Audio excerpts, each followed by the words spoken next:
Unfortunately, Elaine, today's session has come to an end. Shall we say the same time next week? What? Already? But we've hardly spoken the whole hour, Malcolm. Actually, I said hello and asked how you were. And then you proceeded with crying uncontrollably. So actually, we've progressed nowhere. But this is my 27th session, Malcolm, and I still feel no better. I don't even think you're trying to help me. Well, I can't begin to help you until you stop blubbering all over my £2,500 sofa like a chore rug. But you're my therapist. I'll pay you to help me to stop crying and, well, to make me feel good about myself. Well, there are numbers at the back of the newspaper under the adult section. Maybe give those a try if you want to feel good about yourself. Excuse me? And now we're talking and getting into a discussion. Look, I can see the anger bubbling in your eyes, but save it for next week. I have other patients waiting.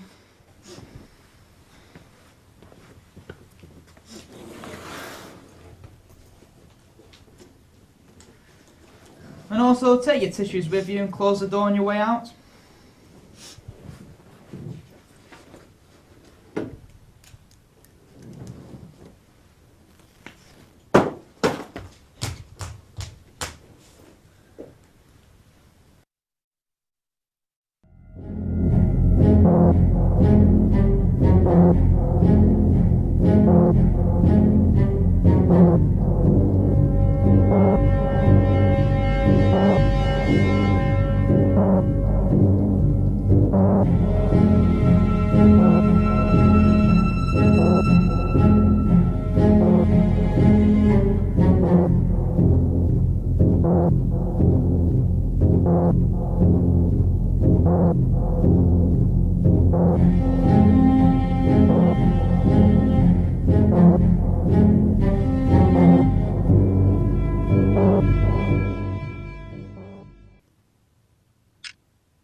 Look, can you come out from behind the sofa? There is no one behind the sofa. You are, Angela. You're talking from behind there. No, I'm sat on the sofa. Look at me. Talk to me. No, you're not. That's a doll, and I refuse to talk to a doll. Talk to the doll! Okay, fine. So, doll. Her name's Angela. Right. Sorry. Angela, how are you feeling today?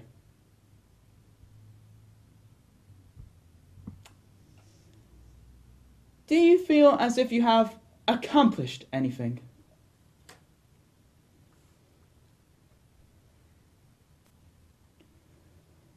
Angela, why won't the other Angela speak to me? She's angry with you because you called her a doll. Right, I say get out. Get out of my office! I am sick to death of dealing with freaks like you. Now get the hell out of my office! If you ask me, you're the one who needs help. Well, if you know anyone, send them my way.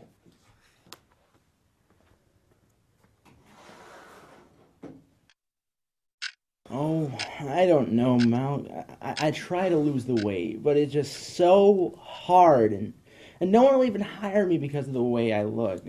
Life is just so unfair. I must have offended God at some point in my life. Yeah, by sitting on him.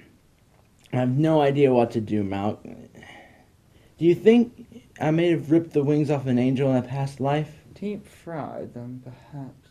Oh, well, Colin!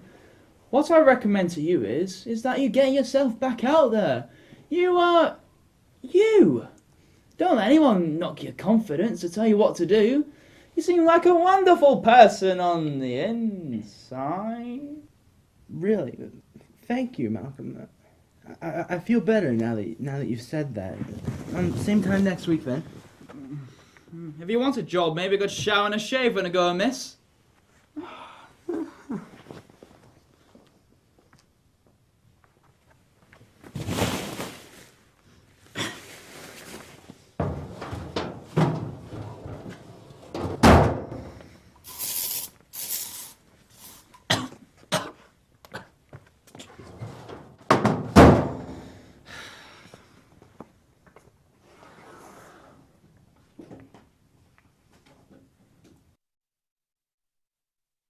Nice office.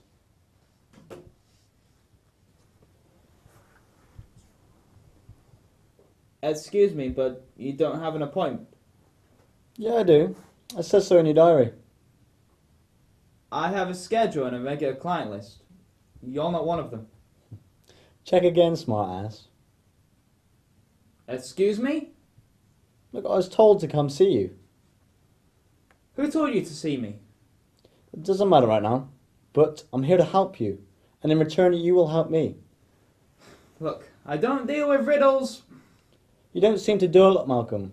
None of your patients seem to leave here very happy.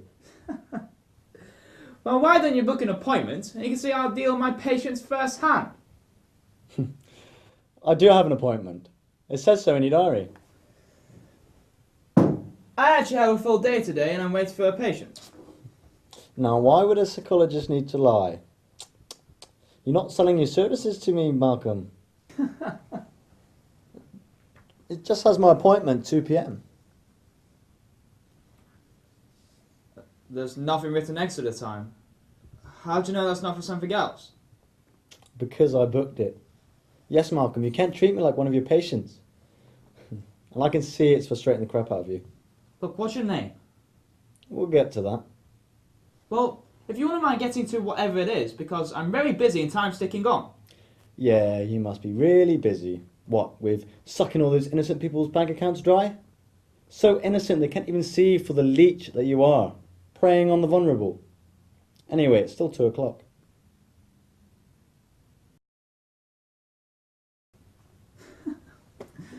The battery must have run out. No. It's 3 o'clock now. And back to my appointment time. What do you want? Your time. You do have plenty of it, but for now just don't be frightened.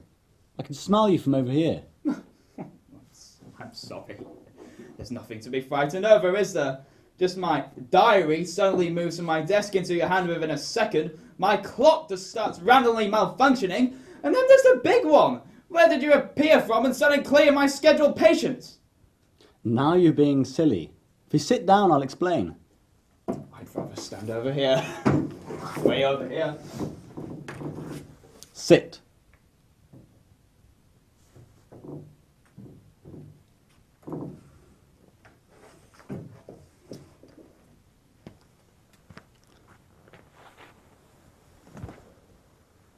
Good boy.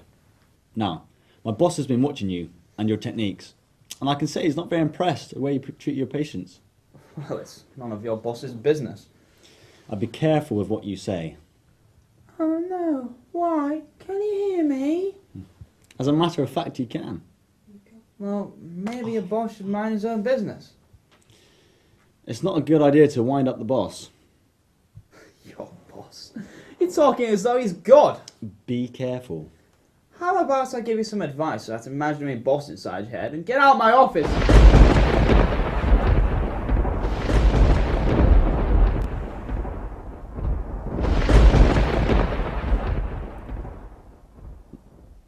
That was the boss. Still feeling gobby? It's just a magic trick. Look, say I believe you and you're working for the big cheese upstairs. Who are you and what do you want? I am St. Peter. St. Peter. At the moment. At the moment? Are you a parrot or just deaf? Neither. Then shut up. This human form has been created for you and you alone. You'll be visited by many of us, but you'll always see this. Okay, so what do you want?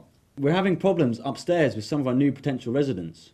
Limbo is becoming very crowded. Well, maybe you should do your job better, Peter. I'll pretend I didn't hear that, Dr. Sarcasm.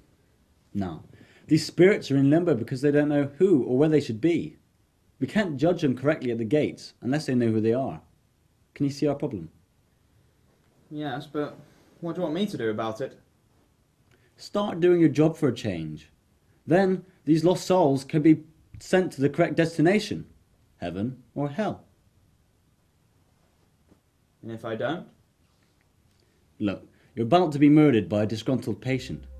I can't tell you which one. All I can advise is that you start treating them and stop arsing around.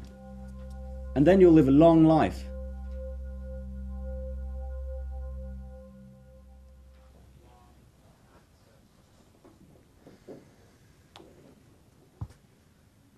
Alright, I'll do it. How long do I have to do this for? Just until everything upstairs is sorted. Fine. When did it start coming? You'll know when the first one's due. Time will have stopped like it has in this conversation. Your first patient is waiting. They'll enter when I leave. I'll be in touch. But what if I need to speak to you?